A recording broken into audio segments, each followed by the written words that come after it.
on the Sooner Sports Network from Learfield. Live from Rudy's Country Store and Barbecue. This is Sooner Sports Talk, presented by Rudy's Country Store and Barbecue, bringing you the best in real Texas barbecue. Sooner Sports Talk is also brought to you by Bud Light, easy to drink, easy to enjoy, and by Riverwind Casino, the official entertainment destination of OU Athletics. This is Sooner Sports Talk. Now, here's Chris Plank and Teddy Lehman. And welcome to Rudy's. And welcome, OU head coach Brent Venables. What's going on, Appreciate Coach? it. How are you, buddy? I'm doing great. How are you? Well, great. We get to hang out with you for an hour and get ready for Tennessee and talk about, obviously, I know it was a frustrating day at Owen Field, but our opening segment, as always, is brought to you by Noble McIntyre with McIntyre Law. Noble McIntyre Law, award-winning Oklahoma personal injury attorneys. Coach, how was practice? How was getting back on the field? It was good. Our guys got a, really, again, a good mindset, good tough-mindedness to them, and very, very determined group of guys. Well, tell us about the game a little bit. I know it was frustrating. Had a little bit of a slow start, but clawed your way back in, and fourth quarter had a shot. It was right there close. What do you think was the difference? Yeah, obviously, when I know I spoke about several of these things, post-game, but getting a chance to go back and look at it, again, played a really good football team that the margin for error is small for them, and it's also, small, for us. And my job is to find out where we beat Oklahoma. Where Oklahoma, and not the things that take away things that maybe Ole Miss did, but where do we need to be better? Where can we be better, more efficiently? Where can we get the 3-yard run to turn into a 6-yard run? Where can we get the the 3-step smash route, the stop route in the flat? Instead of a 3-yard play, turn it into an 8-yard play. And so whether that's route detail, that's targeting, that's entry angles, things of that nature. When you have the layups, you gotta make the layups, and when you do that, you have the discipline to do that. Then things don't have to be close, and so you try to peel it all back. We had lots of different opportunities. You peel it back from a statistical standpoint. They were able to sustain and stay on the field. I think 47 snaps in the first half, and we were around 26 snaps, I believe, in the first half. So where do we need to how can we sustain drives? What does that look like, for us on offense? And certainly, you look at everything, from, executing just the basic plays, and there's a lot of basics, out there. We got guys that are open, and maybe we're not looking to the right place, or we're passing some of that up, and you don't just get those free opportunities where you got, hey man, we just execute the play. It's an easy 7 right here, and those are drive starters and get things going. And our guys played with great strain and great toughness, very competitive. And we didn't always, play with the kind of discipline that you have to play with. And it's like our first touchdown drive, of the day, or our first scoring drive, rather, of the day. How do you get the 3 points to get to 7 points? Mm-hmm. Well, it's not real complicated. And so, breaking that down to the team today, how do we get to, we got 2nd and 4, and we've got a bubble outside, and we're inside the 15-yard line. We're probably gonna score. If we don't, we're gonna end at the 3, maybe. And we got the space, and we got 2-on-2 outside, but the safety is a long way away, and then we don't put it on him. We don't throw the ball with accuracy. It's an easy pitch and catch, and we fall down and pick up 1 yard, and then we get the next play we get a holding penalty, and now it's 2nd and 14, it's 3rd and 14, and we have to settle for a field goal. So we got to get out of our own way. You play good people. There's a rhythm to all of it, and the confidence that comes from that.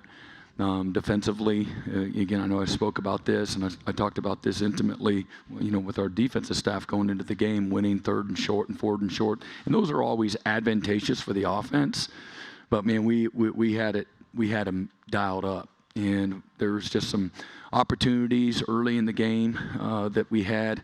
We had a 3rd and 2 on the second drive of the game where they score a touchdown, and we make a directional call to set the front and bring the pressure from a certain way.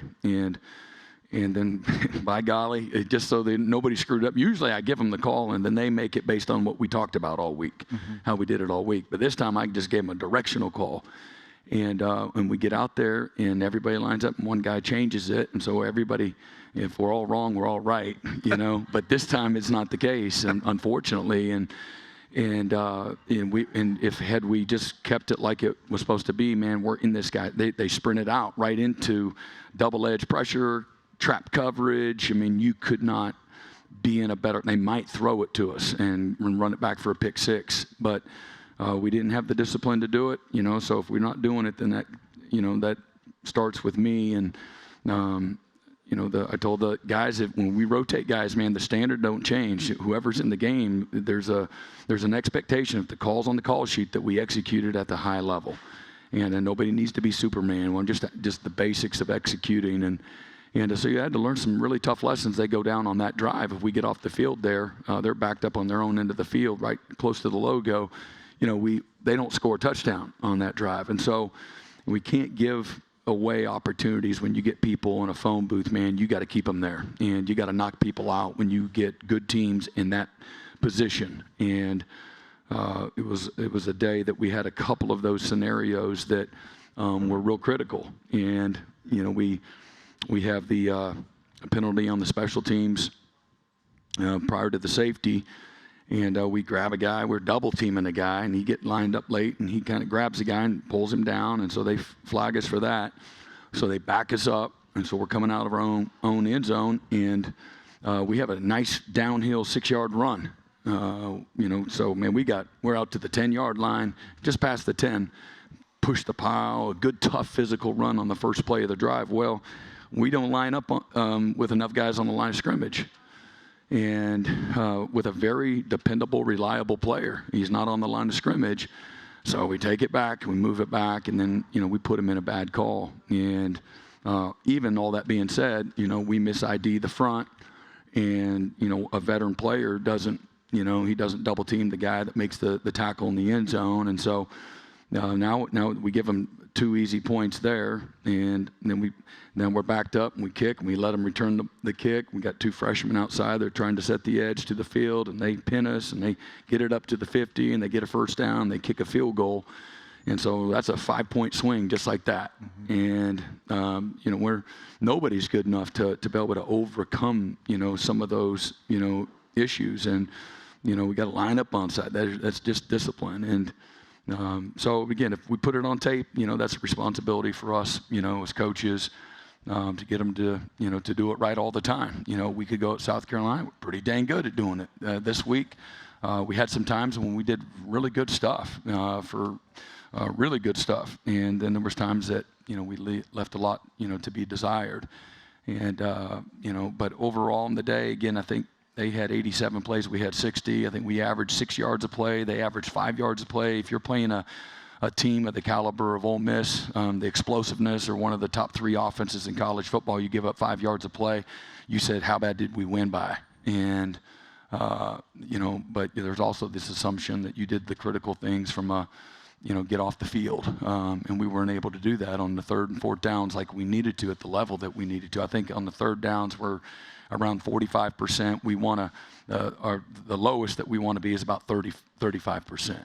And they were about 45. They had a couple more conversions than we normally want, and then they were 2 out of 3 on 4th down, and we were 1 out of 3 on 4th down. And, right before the half, we got a 3rd and 4, and we run a little motion across, and we got a little half roll, and we got the guy wide open. The DB that's covering the guy running to the flat is probably 8 or 9 yards away from him, and we throw it, and the ball's not on him, and we fall down, and we pick up 2 on 3rd and 4. So now it's 4th and 2. And about 5 minutes to go, maybe a little bit less than the half, and we go for it, and the analytics say go for it up to 4th and 7 in that situation. And I said, I'll go for it at 2 if we get to 2. And so we did. They stopped it, and then they go down and scored a touchdown, on that drive and go up 22-10 going into half. And so, that was really discouraging. But man, we came right back out in the second half, and I thought we really responded with the kind of resolve and toughness and determination that we wanted, and we started complementing each other better and running the ball with more efficiency. And then we take the lead at 26-25, and then defense goes out and we stop them, 3 and out, and we stop them, and we get a punt, and we really spent a lot of time on this today. We got the guy that makes the tackle and the strip fumble is a guy that we just stopped, we just completely stopped covering him down the field with one of our gunners, and we just let him go. And tough lesson to learn, man. While you strain through the whistle, everything matters, and you really let your teammates down. And if we just kind of cover that guy up, which we've done a fantastic job getting Isaiah Sategna started all year, done a really nice job of being able to do that. He's to the snapper and has a chance to potentially go score. And there's a huge cavity there if we just cover that guy up. Well, unfortunately, we don't. We get the ball, and I think they get a first down, maybe 2, and then they kick a field goal. So there's another, 3 points on a platter. Not only that, we're going to get the ball at midfield, and we get a first down or 2. The way we're playing with the momentum that we're playing with. Worst case, we score a field goal. So that's a 6-point swing, right there in a game that comes down to. You got your safety, you got your field goal that you gave up, with the short field after the safety, and then you got where you fumble, on the punt return, and they get an easy chip shot field goal. All that being said, you have the ball at the end of the game, in the last possession, with a chance to go down and tie it up, and on 4th and 5, we run a little slant return in the slot, and we run a double move on the outside, and there's a little bit of space on the outside, but man, we're wide open in the slot with a very reliable Sategna, and we throw it outside, and that's the ball game. And so we missed a tremendous amount of opportunity to take control of the game and make the plays that we needed to. We got to learn a tough lesson. And I know our guys are, like I said, incredibly disappointed, but they've got a tremendous amount invested, and my challenge to them: don't be who they hope that you're going to be. Be the exact opposite. Disciplined, tough, unified, believing, gritty, ready to go. Go on the road and do the same exact things. Have the kind of response that we did. Going back and playing on the road against South Carolina, a good South Carolina team. I think if you learned anything watching more football here, and certainly in this conference and this weekend, is that when we're doing what we need to do, man, that we have every ingredient we need to go win, every one of the remaining games on our schedule. And we've got to do the same things that we've done, that have lended us the opportunity to win 6 games this year. And that's the details, and they matter, and they're magnified in, the biggest moments. That pressure, the poise that you need to have in those pressure situations, it's got to show up. Opening segment, as always, is brought to you by Noble McIntyre and McIntyre Law, award-winning Oklahoma personal injury attorneys. More on Saturday night with Brent Venables next. Stick around. It's Sooner Sports Talk. Great stuff. Sooner Sports Talk is brought to you by Bob Moore Ford, official sponsor of the Patriot of the Game. Bud Light, easy to drink, easy to enjoy. Riverwind Casino, the official entertainment destination of OU Athletics. One Oklahoma, powered by Sooner Sports Properties. Fan-fueled, athlete-focused. Has it. Handoff Robinson. Bounces right, plows ahead, keeps his feet still on the go. 40, 45, watch out, in the open field. Xavier, 35-30, he's to the 20. It's a race, they're not going to get it. Touchdown! 65 yards, Xavier Robinson, and the Sooners are back in it. Boy, X had a heck of a game, didn't he? Just runs through trash. Yeah. Pretty special guy, Xavier Robinson. I think I have the numbers here. 9 carries, 109 yards, 2 scores. And when we needed it most. Yeah, Saturday. When we needed it most, he really got us, kick-started, and we caught fire there.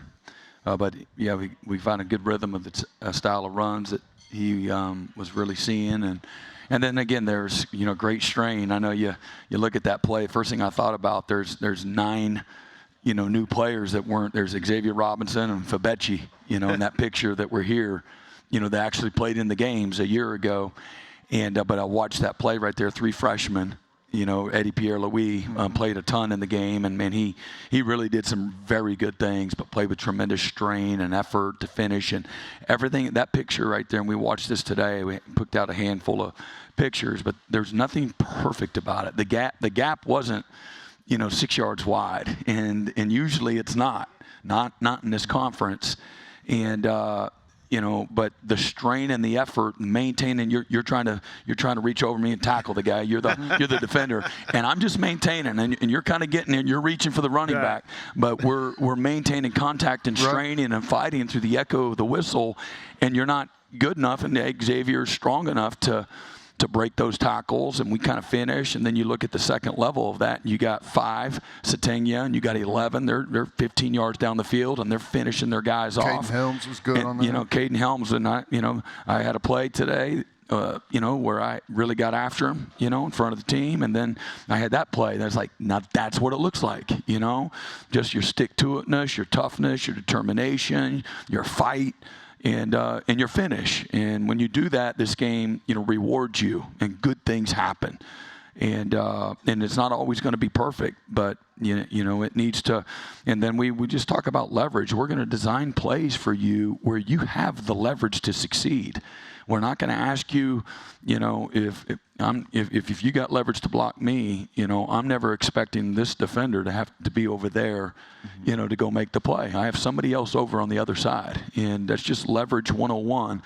And nobody has to be Superman. You just have to do your job at a high level. And with the things that we're talking about, pad level, hand placement, your feet can't ever stop, things of that nature. And that picture right there is what that was all about, And now we need to do it all the time. And, and if we do, we're going to, love the result. Yeah, and you mentioned the young guys out there. Guillory, he had a heck of a day. He did. Blaylock. Foger playing at right tackle. I mean, there's a Fasusi's out there. You mentioned EPL, just a bunch of young freshmen doing some good things. Yeah, no doubt. And we've got a great foundation of young players. And I love about Cortland is that, earlier in the year, he's having amazing success. And then he has a game where he doesn't do it quite as well. And then he doesn't start the next game. And, but anytime we've put him in since then, man, he has done amazing. I know I talked about him, how sticky he was at South Carolina a week ago in a coverage where the quarterback had a scramble. And we came back. Taylor Wine comes back and makes the tackle on a 4th and goal. And then this week he played 85 snaps. That's a lot of snaps. And played at a high level, graded at 85%, made a ton of PBUs, just played strong through the finish of several plays. And I'm telling you, I bet you there was 75% of our snaps we played elite championship level defense. A guy like him was playing way up here, a good majority of those. And but again, several young guys. I thought our guys up front, we were the more physical team, certainly on defense, and I thought it was a push, to be honest, on offense, and but we knocked them back and got off the blocks, and we needed to be able to get off the field on a few of those short yardages and not allowed some drives to extend, and then offensively just. Everything I've already said, just in regards to being more efficient and sustain the drives, and and take the plays that are there, and we do that. We're gonna really like the result. We scored that touchdown that we talked about. After Xavier right there scores, and we got the 2-point conversion. We take the lead 26-25, and then we've got a really nice, well-designed 2-point play. That was, again, wide open, and we just mishit him. And, the ball's down below his knees, and you'd like to catch it. And we were just a little bit off when we couldn't afford to be. There's another 2 points that you just can't. I mean, again, in an 8-point game, that's where your first thing, frustrating day. That's frustrating. Yeah. That third down, hitting it, throwing it in their knees is frustrating. The arc screen that has a chance to score on second down that's frustrating. And we've done really well in those same scenarios. And I believe in our guys. I'm very confident. I didn't lose an ounce of confidence through losing. Just very determined to make sure we get it right, and so are our players. This league is a beast, man. Yeah, we put everything up and where everybody stood. Just want to make sure we got clear vision. I think having vision is important. The only thing worse than being blind is having sight but no vision and not seeing what's there. We again have a tremendous opportunity. There's going to be a great challenge. Tennessee's playing great. And they've figured out how to win some close games. They've won several close games, and late into the third quarter, that's a close game against Kentucky, but they pull away. And in several other games, Alabama, of course, beat them earlier in the year. Georgia, really close game all the way to the end, and then again, handful of other games. So this is. We showed what it takes, a week ago going to South Carolina, and it's going to take every bit of that and then some, to have an opportunity to win this week. But it all starts with belief. It starts with mindset. It starts with our togetherness, our toughness, our ability to put together a great game plan, have a great week, learn from our mistakes, coachable players, coachable teams. They fix the mistakes and they get better. They have great accountability and great ownership in all of it, and they show back up and having an ability to, quiet the noise and focus on the things that matter the most.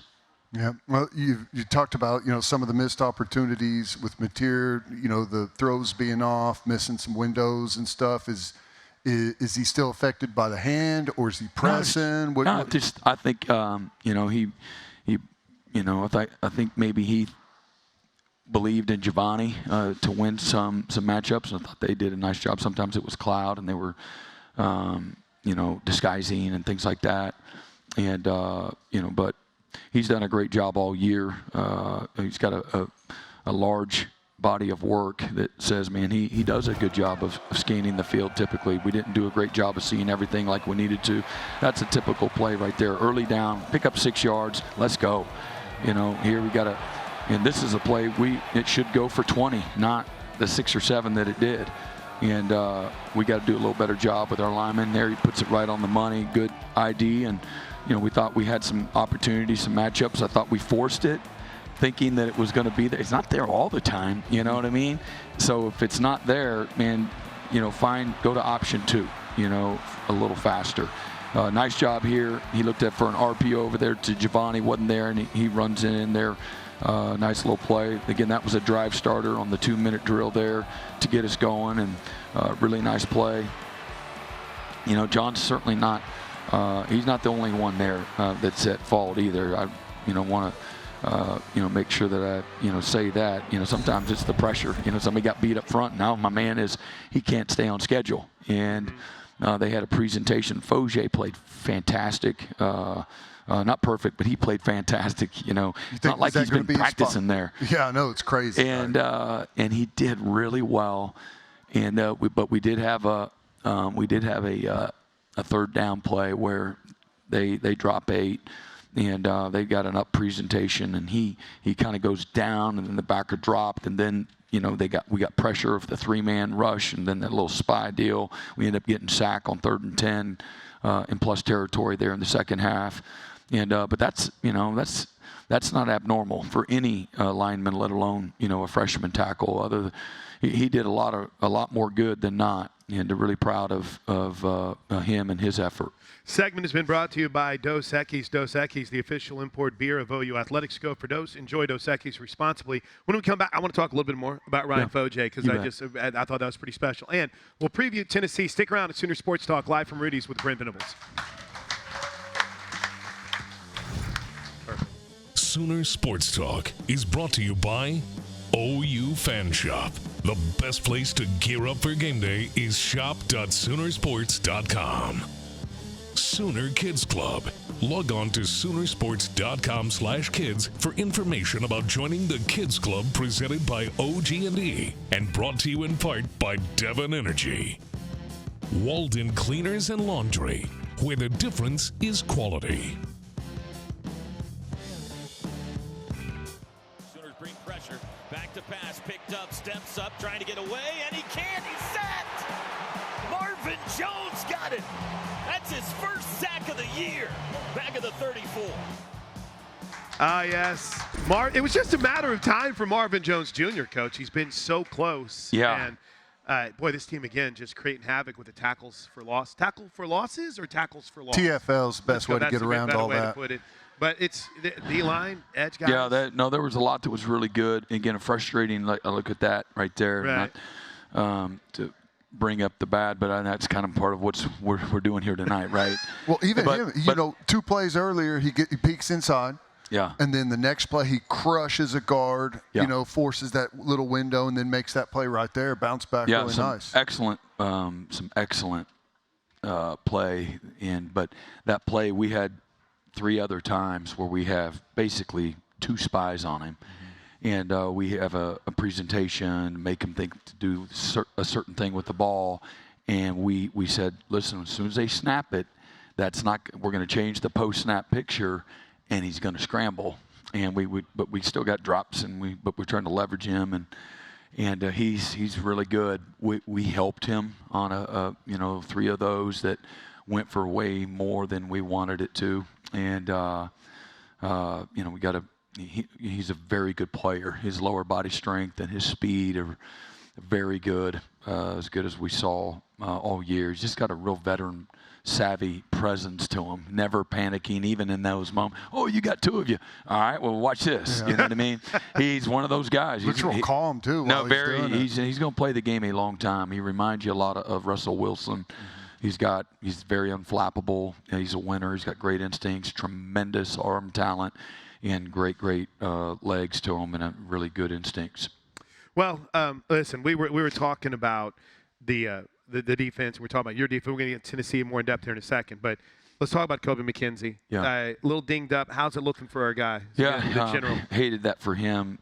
Just kind of tweaked his groin, maybe around 7th play of the game, and he fought through it, right? He tried to fight through it. Oh yeah, no, he came back in, and then they had a perimeter screen, and he's pursuing inside out, and I said that's when it, it got him, but he's been a field general. He's had an excellent year. He's helped our defense play here because he's an extension of the coach. Teddy, you would certainly know the value of that, what that does. There's a calmness, there's a urgency, there's a timeliness. Everything happens faster and more on time, more in rhythm, more in sync. And very few, if any, small things that are big things are ever an issue. And when you have somebody that, again, like him, that's been here for 4 years, that he sees things and hears things, he always asks the right questions. You're like, you're thinking the right way. And so not having his presence is kind of like, for me and for us, not like is the quarterback, and we've got certainly other good linebackers. He's just at a little bit slightly different level when it comes to the things that you want a quarterback to do on an offense for the defense. And so, I do think he was jogging around a little bit here tonight, and very, very hopeful that he'll be able to be ready here this week.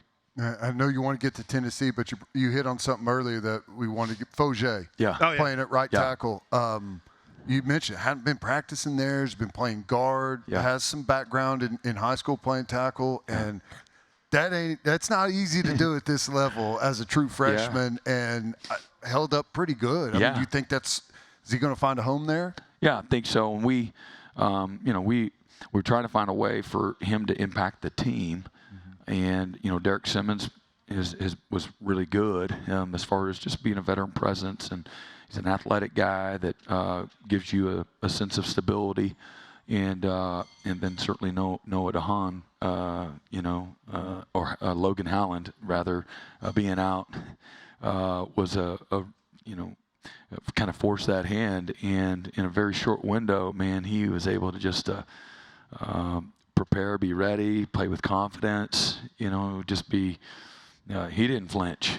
And if you know him, he's just smiling all the time, doesn't say a whole lot, incredibly bright, tough-minded. And so to have him and Fasusi, and then you got Pierre-Louis inside, just as some young players, and you got a guy like Jake, Makala, that is just getting his feet back underneath him, as well, and knowing that they all have, a future in front of them, to be able to continue to improve and get stronger and things of that nature is really encouraging. Yeah, and it's going to be fun. That's cornerstones for a while now. It's true freshmen out there. This segment, by the way, is being brought to you by Riverwind Casino, the official entertainment destination for OU Athletics. All right, let's talk about Saturday night, Coach. It's time to preview Tennessee.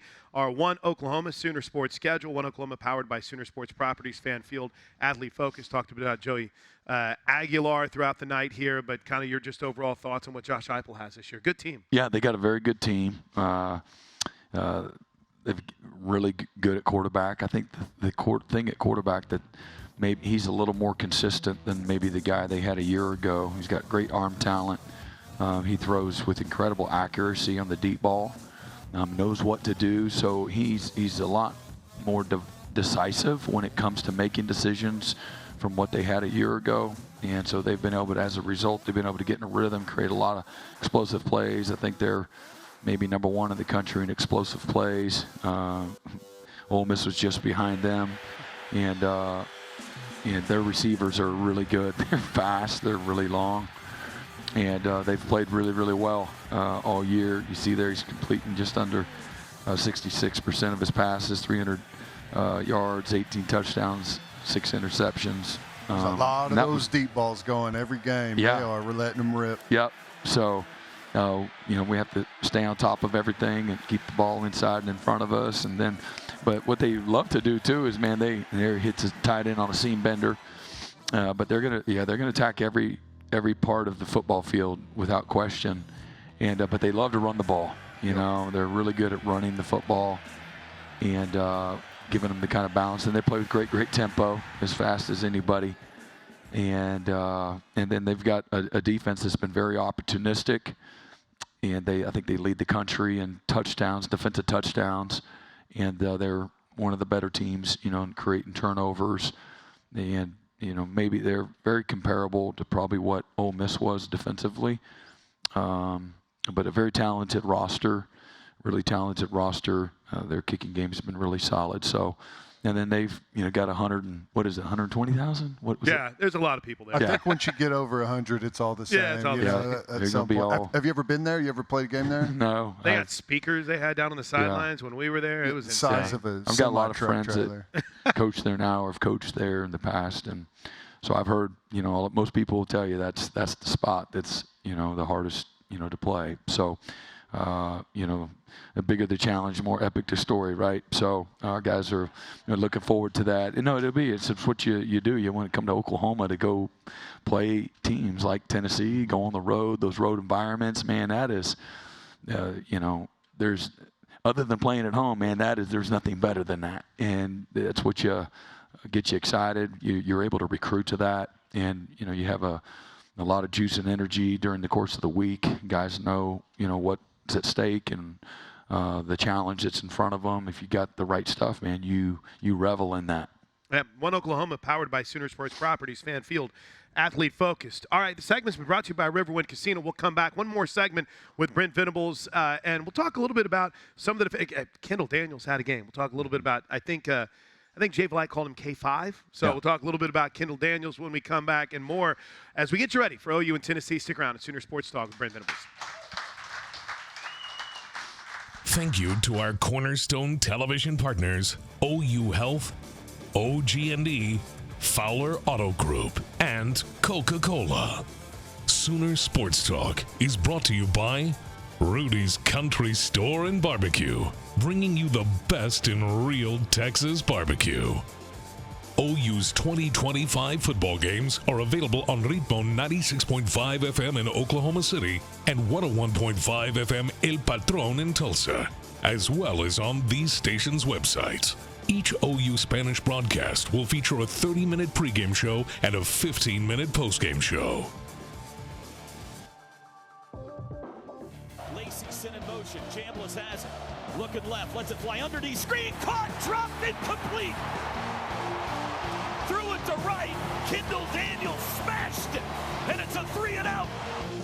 Look at that. Look at that. I didn't even know it was coming up. Craig White, our producer. This segment is brought to you by Mercy. Your life is our life's work. It's like your phone, your phone hears you. That's right. And then all of a sudden, you got all the advertisements. Next thing you know, you're getting whatever you get, based on what your algorithm says. Don't let anyone see your algorithm. You never want that. We were talking about Arnold Palmer's earlier, so that's going to be my algorithm tonight. I'll get all these suggestions on how to properly mix an Arnold Palmer, because I didn't realize there's a talent to it, right, Ted? It's got to be a little tea, a little lemonade. I'm literally going to be up all night because I'm way too much tea and not enough lemonade. Bob, come on, man. Bob, you messed the mix up. I'm just kidding. Mercy, by the way. Mercy, your life is our life's work. But Kendall Daniels, we talked about K5, man. He's really taken to that cheetah position. Yeah, he's been fantastic. And we use him some other spots, not just the cheetah, but whatever role we give him, he has really done an amazing job. He's had a fantastic year, an all-conference kind of year. He's just kind of trending that way.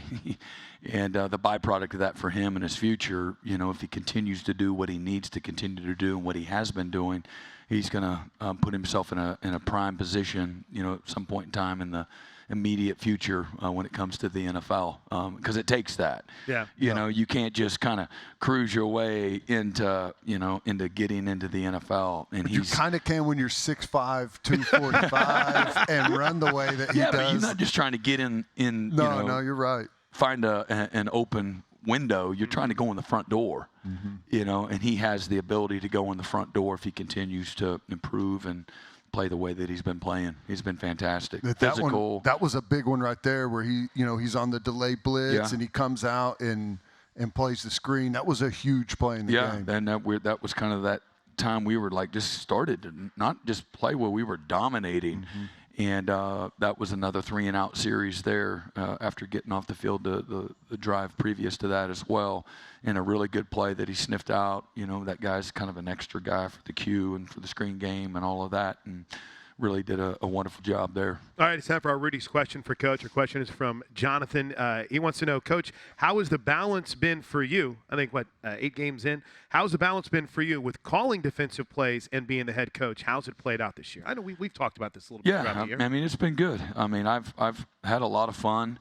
There's a different level of intimacy that you have with your coaches, with the players, and then living and dying in those moments, all of those 3rd and 1s or drive starters or, red zone or 2-minute. It's a whole, but I like it more because I feel empowered in the moment to have impact. And, but it's been great. We've got, there's a structure and a way that you go about doing things, daily and through the course of the week, from a practice schedule, meeting schedule, things that help you be able to stay in the appropriate lane at the right times, to be both, the head coach and the coordinator, not lose, connection with the guys and, the things that you need to be able to oversee. It's been good. By the way, remember, for the best in real Texas barbecue, Rudy's Country Store and Barbecue. And real quick, we've got about a minute left. We had rain. We had an early start, but I don't know if I've ever heard that stadium louder than it was in the third quarter. Good. Coach, it was so good. These fans have really brought it this year, haven't they? Yeah, they've been fantastic.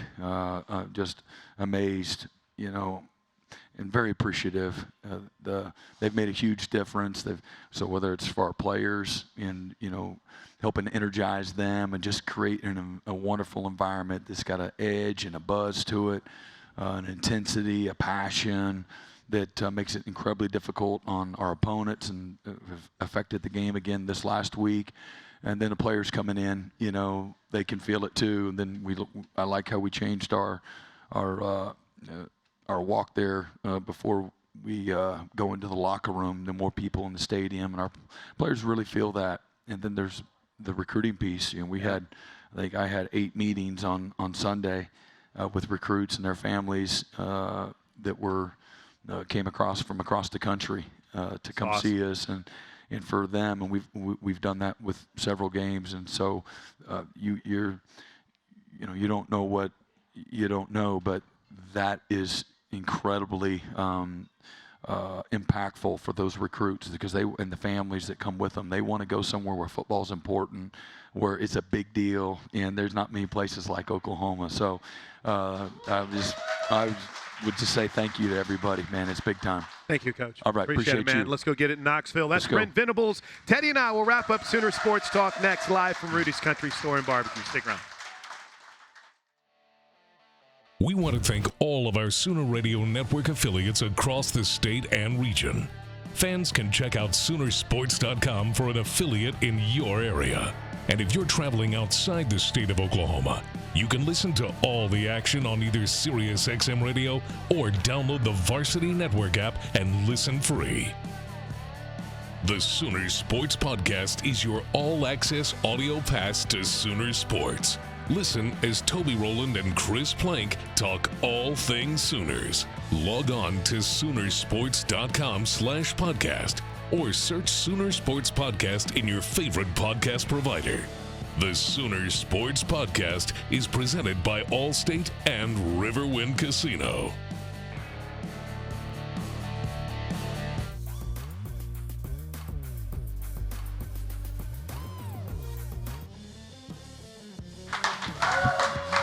Man, what a fun night. 2 hours. We've washed it, Ted. We've wiped it clean. Now it's fixed all the problems. It's time to move on to Tennessee, and it's time for us to put a wrap on this. And our final segment brought to you by your local Sonic. Live free, eat Sonic. I think just as one final kind of adios, I'm going to get my pudding, get my stuff, and maybe get a Sonic blast. Just say, all right. You got to get the Rice Krispie treat here, man. Oh, yeah, it's so good here at Rudy's. So thank you to everyone at Rudy's. Final thoughts here. We got about 40 seconds. It's going to be a big week for this team to get focused. It is. You got to put it behind you.